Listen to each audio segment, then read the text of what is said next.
My name is Tracy, and I have been helping clients use Intuit products since the early 90s. I have been an active member of the ProAdvisor program and started doing beta testing at Intuit.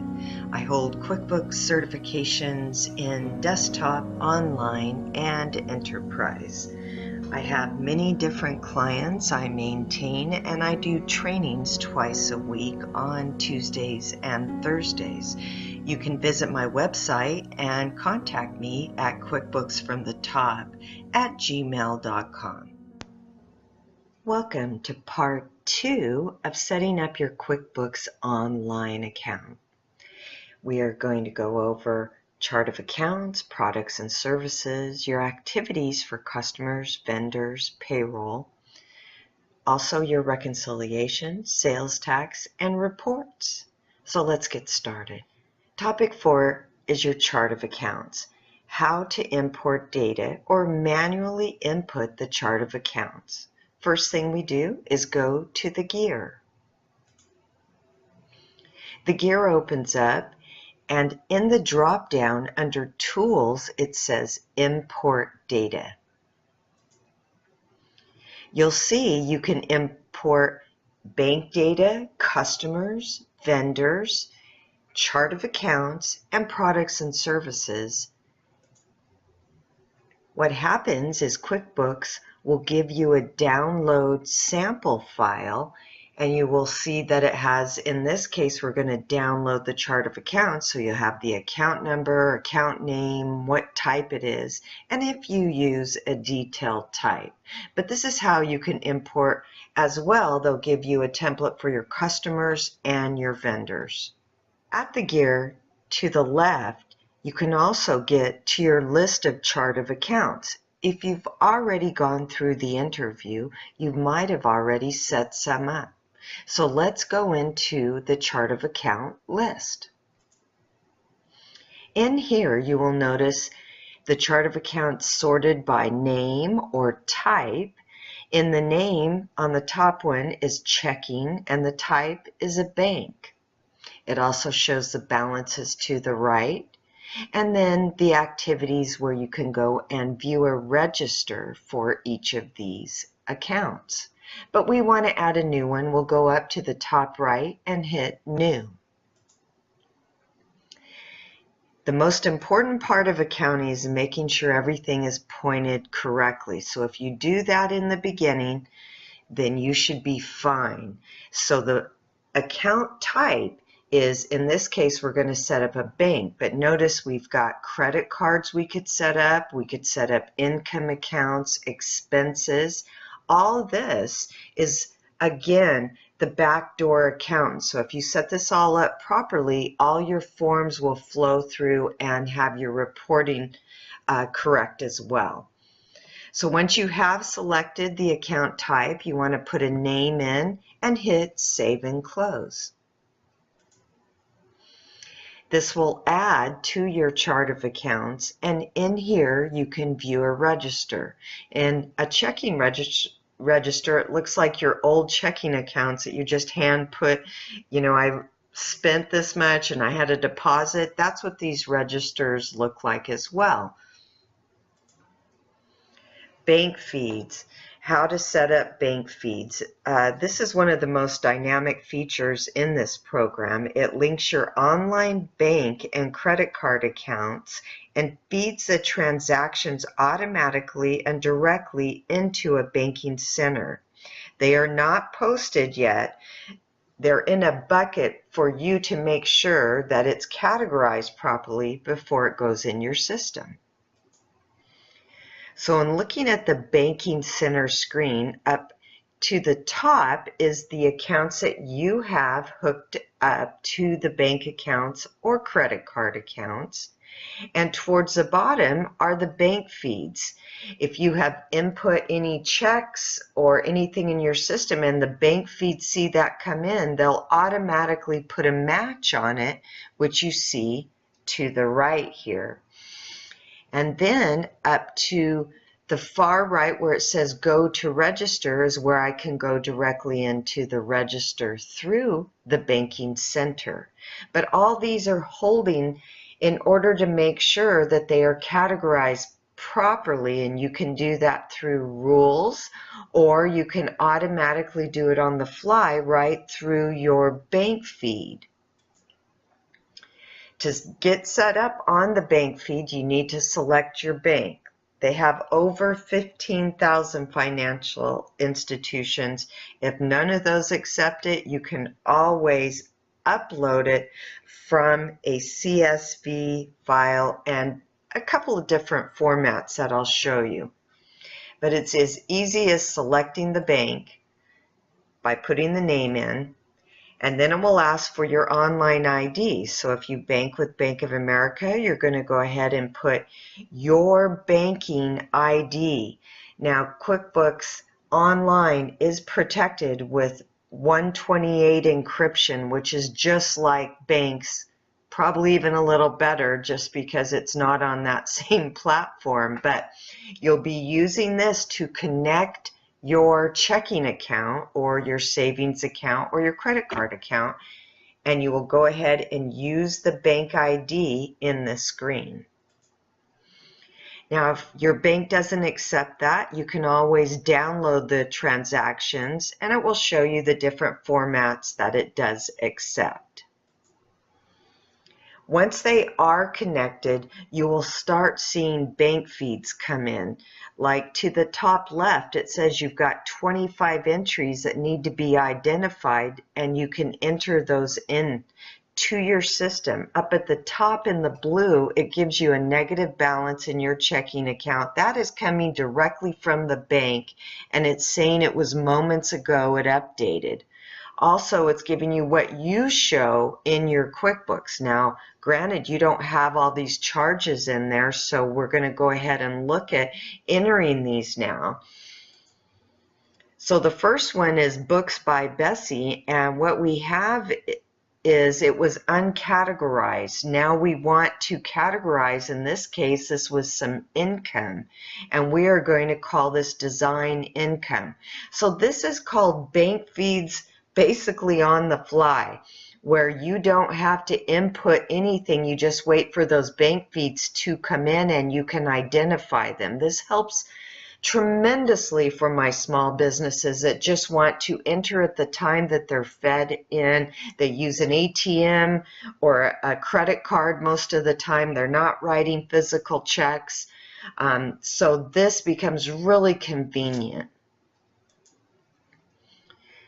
Now, once you do add those out of that bucket, which is your bank feed holding account, and you add it in, it goes into your bank register. And this way you can see that we added Bessie's Books deposit for $55, and then it increases my bank balance.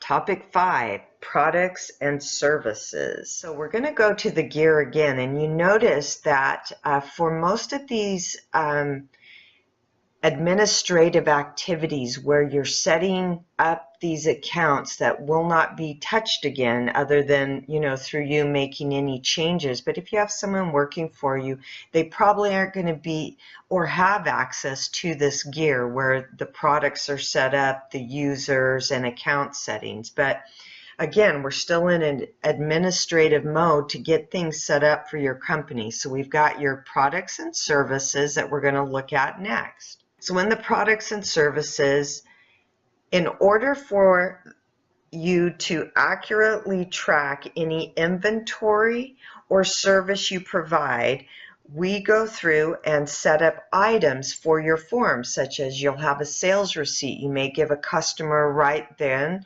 or you can do an invoice, meaning you're not going to get paid right away.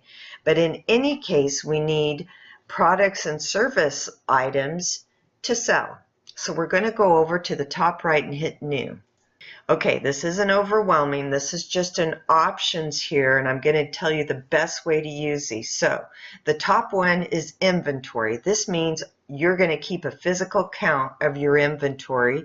You're going to bring it in through a bill that says I bought 5 fountains, and I'm going to sell 5 fountains. So I can see the cost of it and then what I sold it for, but I'm going to keep track of that inventory item or that fountain. A non-inventory part means I'm not going to keep any inventory on it, but it is a product that I sell. The next one is the service, which is a service such as design. So a lot of times you don't want to keep track of any services as inventory items.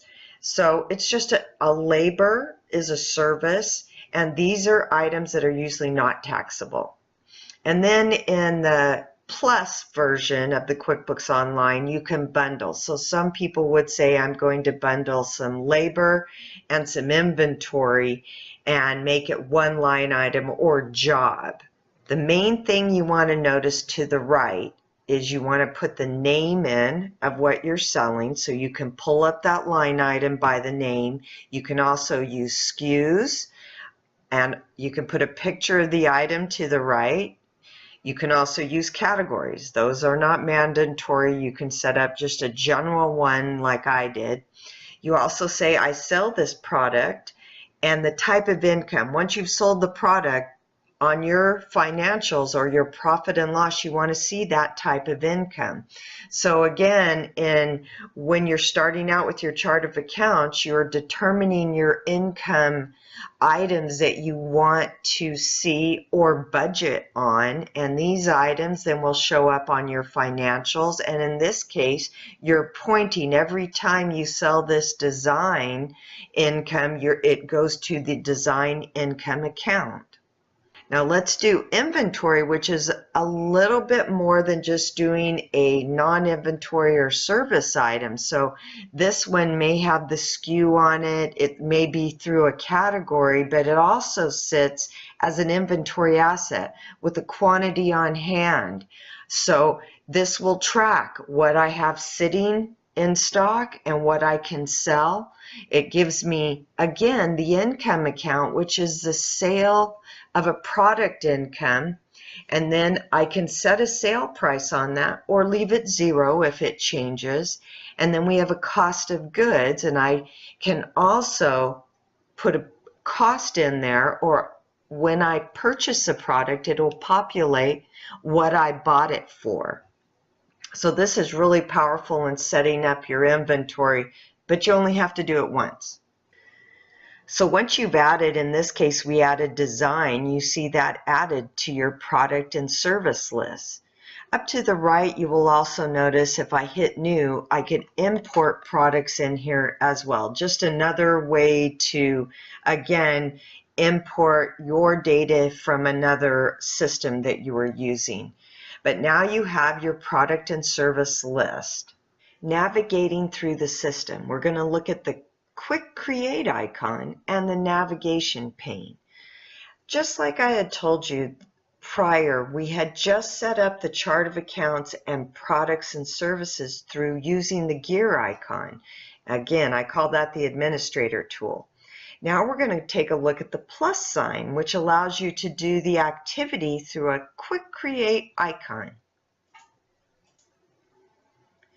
So to the left is the plus sign, and in this plus sign are all the activities such as employees, customers. Under customers, you can create an invoice, receive a payment. Vendors, you can do a bill, create a check. And you'll notice on other, this is where you make a bank deposit, you transfer funds between accounts. You can do your journal entry, also statements for your customers, and you can adjust your inventory quantity. So this is the navigation pane to the left on your dashboard. Your dashboard is where I always tell you to go. If you need to get out of expenses or sales or anything, just click your dashboard and it brings you back to your main screen here. So you have your dashboard, your banking, where you go and connect your accounts and view your registers. We've got sales, all your expenses, your vendors, everything is categorized under these. And just like I said, there are about 3 different ways to get to things. We could have gone to the plus sign, or we can do the activities from the navigation pane. We've got projects. This is if you're doing construction or you have a project-based business and you want to keep track of everything that's gone in to that project. I really like this tool. Workers, that's employees, or your 1099s. This is where you'll do activities for them. Reports, this is where all the great reports are. Of course, depending on what version you're using, you'll have more or less reports. Taxes is where you pay your sales tax or your payroll taxes. Pretty easy. Accounting is in there if you want to go ahead and connect again with My Accountant. There's apps. So there are many things on your navigation pane. The last 3 are usually come with a accountant's version. Topic 6 is your customers and sales. So from the navigation pane, we can select sales, and you'll notice to the top it's got all sales, invoices, customers, and products and services. So all sales is showing you all the sales that you made for a certain period of time. And then you have invoices, all the invoices for a certain period of time. And in this case, this is your customers. So Amy's Birds, I could click on that and I would see all the activity. So when I invoiced her, when she paid me, is all stored under the customer.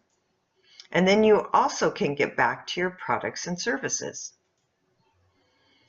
So sales, once you select customers, will give you what is unbilled activity and the amounts that are overdue and the amounts of your open invoices. And then you can also look at the ones that have been paid in the last 30 days. But we want to go ahead and add a new customer. The customer information is basic, but the most you can get in, because you don't want to have to go back to it. So the whole idea is just touch it once on this and get as much information as you can in. So we'll put in the company name, and then down towards the bottom is your address, notes, tax information. So as much as you can get in there, I would advise that. Now we want to look at creating an invoice or a sales receipt. So a sales receipt means that someone's come in and they've paid, or you're doing an after the fact, like maybe you don't do the books for 3 days and you come in and you're going to record all your sales receipts. A sales receipt is basically saying that I've done the service, taken in the money, and I'm getting ready to deposit it. The other is the invoice. And the invoice is when you actually are creating an accounts receivable. So you would have open invoices, maybe net 30-day invoices for some customers, and you would want to keep track of that. So the 2 ways still get you the money coming in. And then the next thing you want to do is receive payments. So if you go to the plus sign and you will go under customers, receive payments, you'll select the customer you're going to receive a payment from, and it will show their open invoices towards the bottom. You'll put a green check in the left, and you will put the payment. You'll notice the original amount was $459, but they only had an open balance of $239, meaning you can take partial payments on here, and QuickBooks will track it all for you. Last you want to do is a bank deposit, and that's for either the sales receipt or the invoice. So it's just like you're getting ready to go to the bank. You may have 2 different checks. In this case, they have a payment from Cool Cars and Freeman Sporting Goods, and we're going to deposit it on 12/8 to our checking account, and you have a total of your deposit. It will also print out a deposit slip for you. Pretty cool. Also QuickBooks, which I use if I'm doing trainings, I go ahead and send out an invoice and they can just pay from the invoice. They accept American Express, Discover, ATM, and there's different options you can set up so you can receive those payments, but they are applicable to, the merchant fees, and I believe it's 50 cents a transaction if they use their ATM. So I always ask my customers, just use your ATM card to pay me. All right, topic 7, vendors, expenses, and checks. So vendors are pretty important. This keeps track of everything and everyone you've paid. So in expenses and vendors is off on your navigation pane to the left. So expenses shows all your expenses. They could be credit card, any expenses that have downloaded from the bank, fees that you've accepted. You've also got, just like in customers, vendors, where you can see a history of bills and payments that you've made to that vendor. You can also do activities such as to the right, create bills. But we're going to go ahead and add a new vendor. You want to get as much information as you can in, especially like the email, phone number, and if they are a 1099, this is where you will track them. You will put in their business ID and select the green check mark for tracking payments for a 1099. Now in this screen as well, all your transactions that you can do are either from the plus sign or right inside of the vendor center, which has, in this case, new transactions. You can do bill, expenses, check, purchase orders, credits. Quite easy to get to these activities. If you are going to create a bill, this is where I was telling you you can actually do the expense as a bill, such as a job permit expense. And then towards the bottom, I can buy my inventory through this bill, and it will populate that inventory items. And in this case, I'm going to add a rock fountain, and it will add it for 1 at a quantity, and it will put in the current price that I bought it for my costs at $125. So putting in a bill or this form gives you a lot of power to break out and save you a lot of time and work. So now you can see the detail in Books by Bessie. So we've got a bill in here. You can see a bill payment check. That just means this is the check that paid a bill, and then a direct check. So you can make a payment for this bill right from here. And if you do that, you could also go up to the new transactions and say create a check. By putting in Books by Bessie, the system knows you have an open invoice for, but we need to pay her on some permits right now, so we're not going to add that to the check. We're just going to pay her for the permits. Also look to the right where it says customer.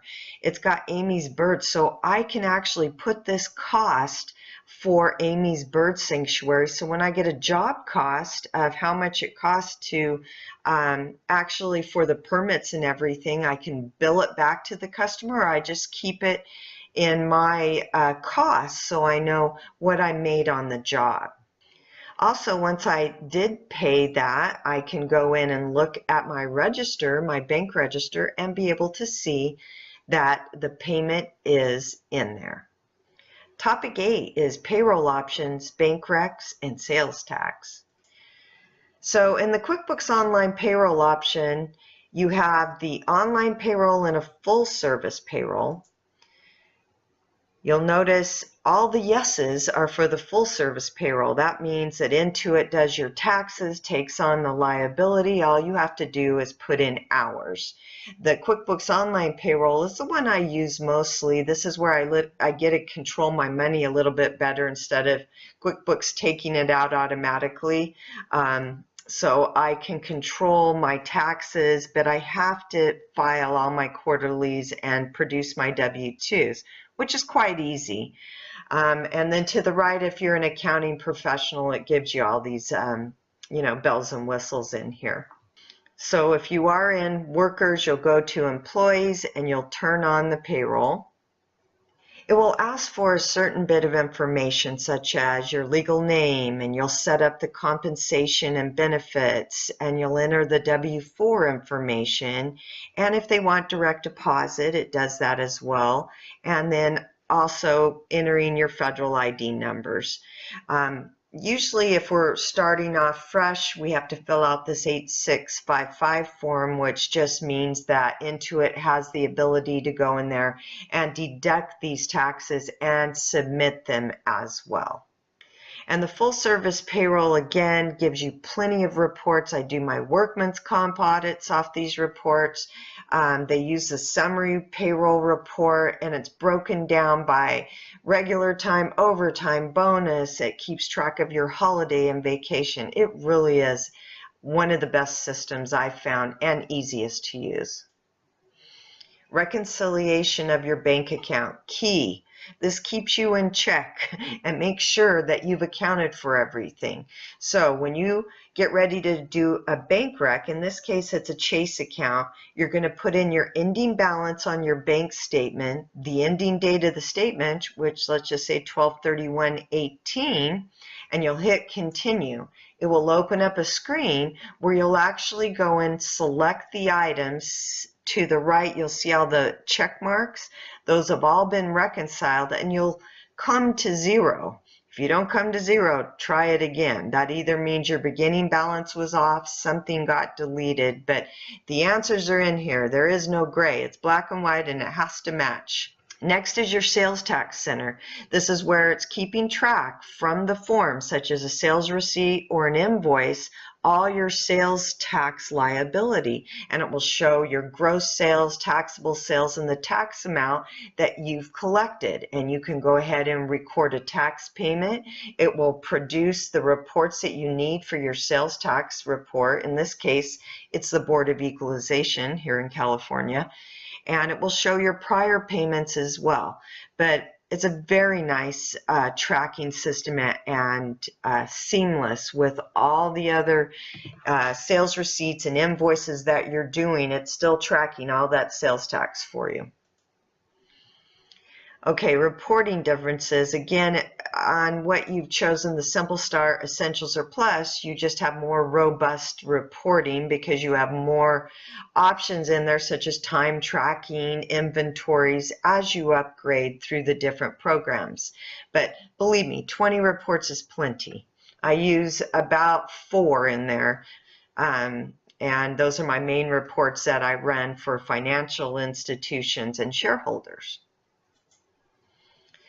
So in the customized reports, you can set some up for yourself. You have list reports, which are already in there. You have summary reports of your information. It also has like a profit and loss detail, so you can see the detail of everything that has made up these reports. And then you can, of course, make specialized reports for certain segments of your business. QuickBooks does 90% of what you want. You might export them out to Excel and put some more macros on it, but really nice reporting in here. And you'll see the profit and loss and the balance sheet. This is a date-driven system, so when you run these reports, it's based on that period of time. Also, it's got a counting method right on the front screen, so you can change it from cash to accrual. Cash means this is the money that I've received in, and accrual means that I'm going to account for the money that I still have out, that I've invoiced and haven't got paid for. So depending on how you file your taxes, this is how you would set up your reports to run. Because QuickBooks Online is web-based, you must use a browser to access it. There are many best practices and tips that will make your experience with QuickBooks Online amazing. The QuickBooks Online desktop app works in both Mac and Windows environments. I have clients in both, and it is nice that I can still work in my PC, but yet their whole office is Mac. If you have any questions and need training, please do give me a call. I do those on Tuesdays and Thursdays, and if you mention this video, I'll give you a 10% off. I also try and answer any email questions I have come to me at no charge. Thank you, and I look forward to training you again.